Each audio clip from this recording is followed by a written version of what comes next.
The 8 best exercises to improve strength and balance.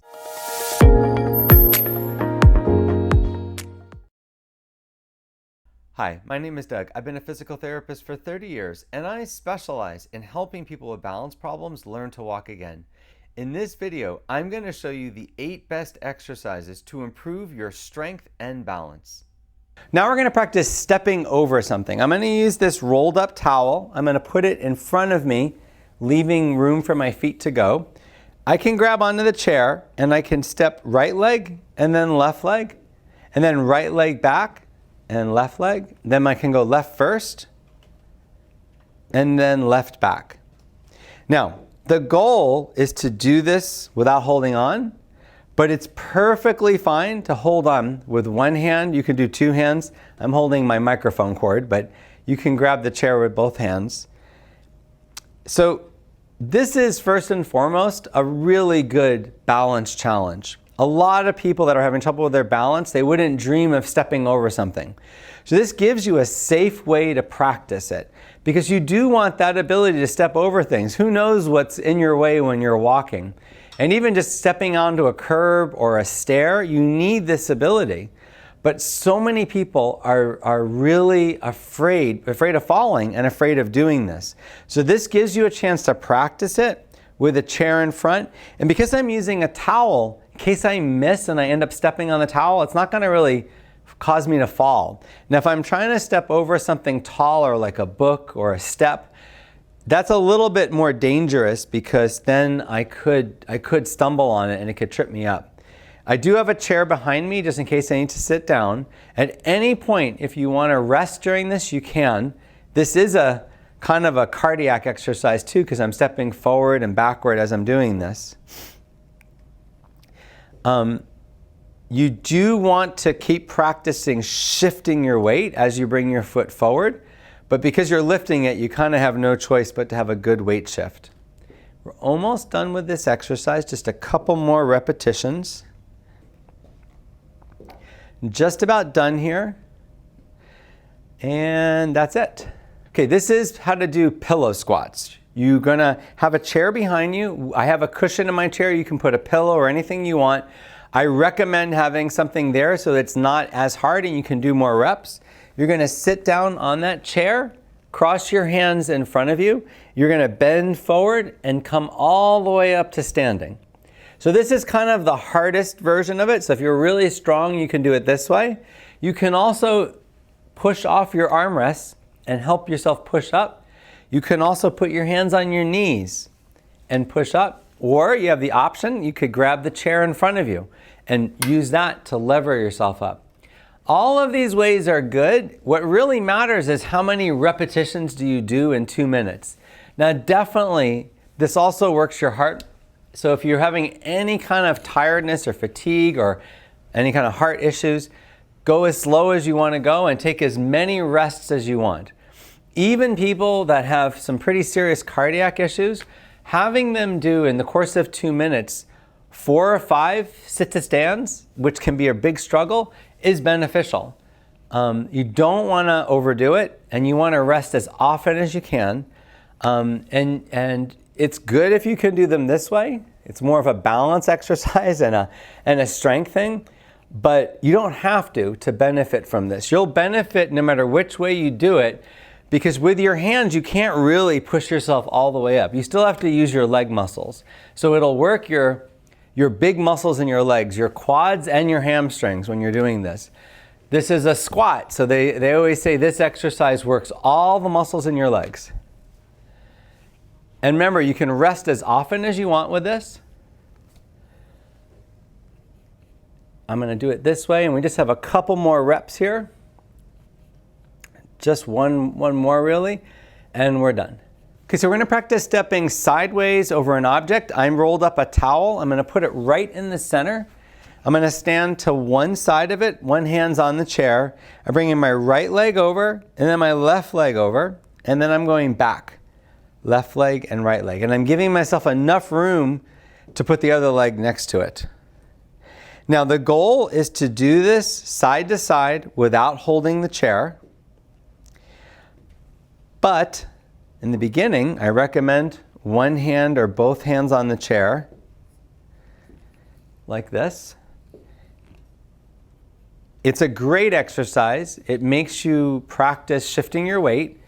It makes you practice lifting your leg up to the side, which is something that a lot of times we forget that we can do. So it's a good way to remind yourself.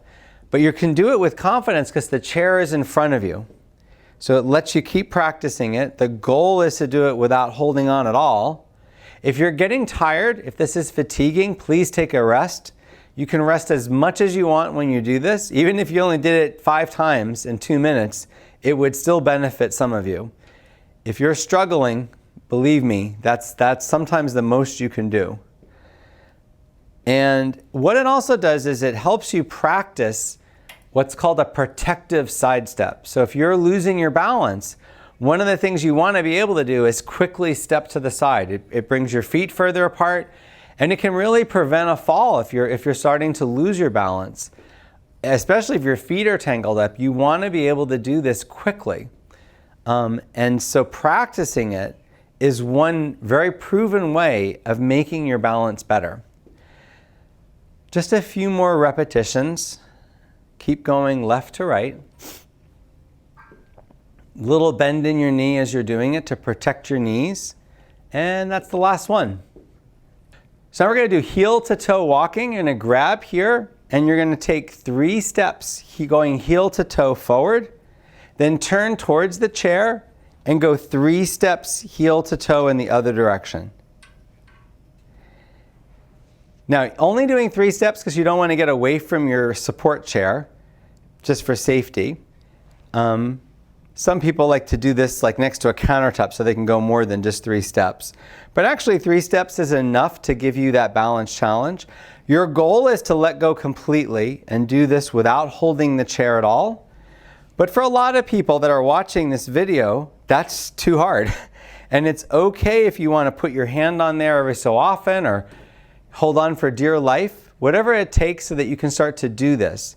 But your thinking should be over time to let go more and more and not use the chair as much as time goes by. So even if you're doing it right now holding on, try to let go just a little bit and see if you can handle it. Doing this is mainly a balance challenge. It challenges your balance because your feet are close together, so your base of support is close. And it's just harder to maintain your balance when your feet are close together. But if you're shuffling or walking with your feet very wide apart, practicing this can help you get that back to normal again. People that shuffle are also people that fall, because when you shuffle, it's harder for you to adjust for anything in your way, and it's just a lot more likely that a rug or an uneven floor is going to send you into a fall. So practicing this can really help prevent falls. We're almost done. Just a few more rounds here. And with all these exercises, you can always rest when you need to. And I think we're just about done. Okay, we're going to do single leg stands. You're going to grab the back of the chair. You're going to shift all your weight to one side. And then you're going to try to let go of the chair and balance on one foot. Now the goal is to try to balance for 20 seconds on each leg. I'm not doing 20 seconds right now because most of the people that are watching this, 5 or 10 seconds is quite a bit. In fact, a lot of people might find that when they do it, they let go and they immediately fall back down again. They let go and their foot comes right back down. Why is that? I've learned over time that they're not shifting enough. Most people that have trouble with this, they're not shifting their weight over the leg they're standing on. So if that describes you right now, if your foot's coming right down, shift even further. That means lean your weight more. Like I'm on my left leg right now, so I'm leaning to the left. If I'm on my right leg, I'm leaning to my right. You can lean your torso, you can just lean your weight that way. You can even put your hand out a little bit to balance. It's extremely important for your balance to be able to stand on one leg. I always say this is literally the best exercise that anyone can do to improve their balance, because what we've learned from the research is that balance challenge is the best way to improve your balance. And this really challenges your balance. If you can stand for 20 seconds on one leg, you're probably not going to fall.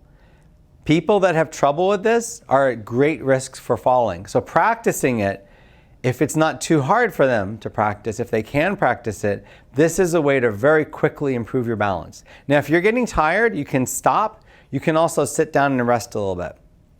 We just have a few more to go here.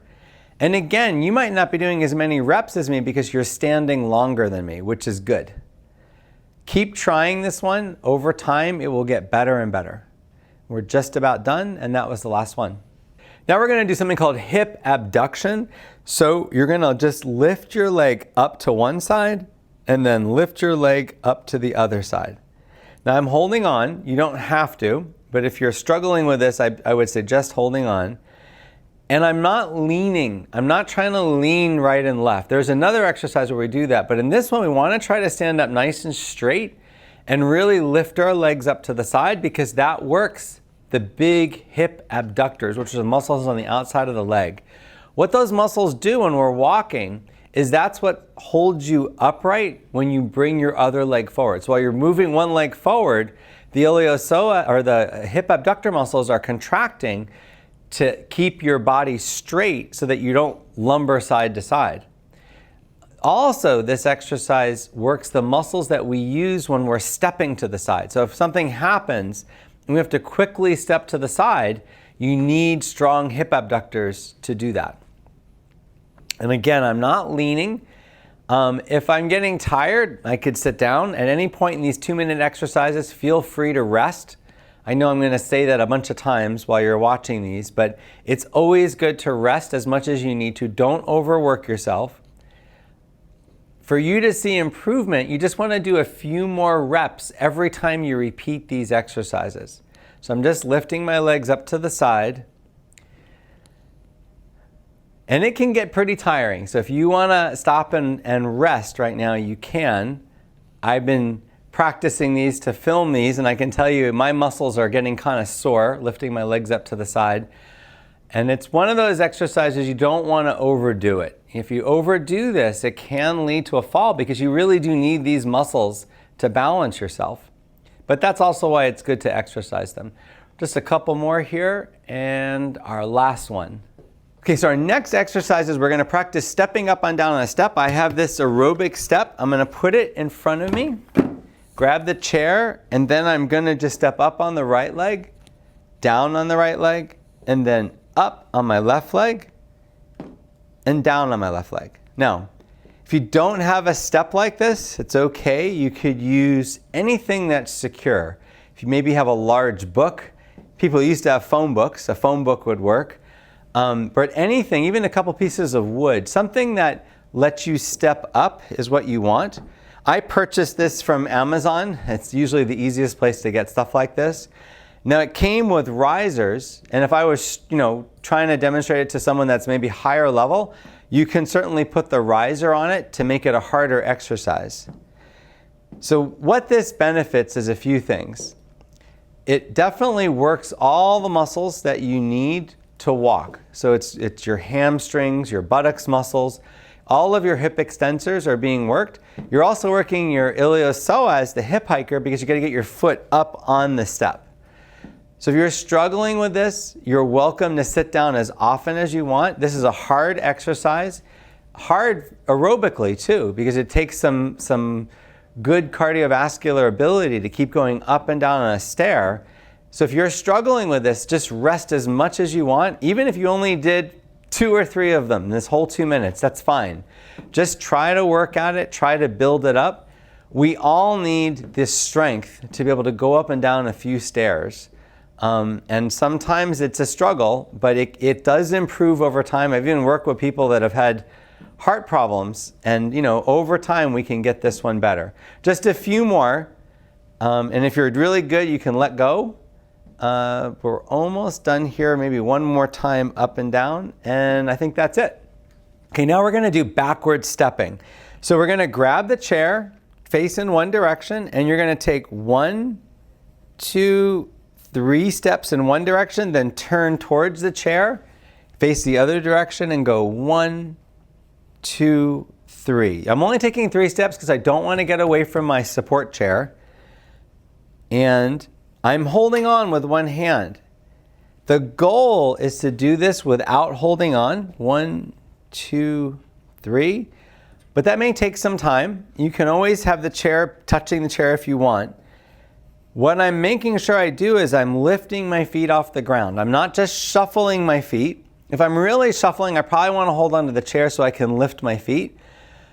But you want to try to lift your feet, not shuffle. Take your 3 steps, turn, and then go in the other direction. This is an exercise that challenges your balance, so it definitely helps you become more stable. The more balance challenges we do, the more stable we eventually become. And it's also a way of practicing walking forward in reverse. And believe it or not, you're using the same programming, the same muscles as walking forward. You're just doing it in reverse. And that's a really good way, a proven way to make a skill better. So if you're thinking that your walking is not as good as it used to be, practicing walking backward uses all those same programs, but in reverse. It's kind of like practicing saying the alphabet in reverse. It's a challenge for sure. It's not something we automatically can do, but over time we can get better and better and better at it. And once you get better at it, then actually doing it forward gets better as well. And again, you can rest whenever you want, grab the chair whenever you want. We're almost done. We're down to probably our last little round of this. And I think that's it. I hope you found this video helpful. Click the subscribe button if you want to see more videos like this. Here's a new course that can help anyone regain their balance. This program includes 30 different workouts, 1 a day for 30 days, that will help anyone who has problems with their walking, their balance, and their stability, not only improve their balance and their strength, but improve their walking.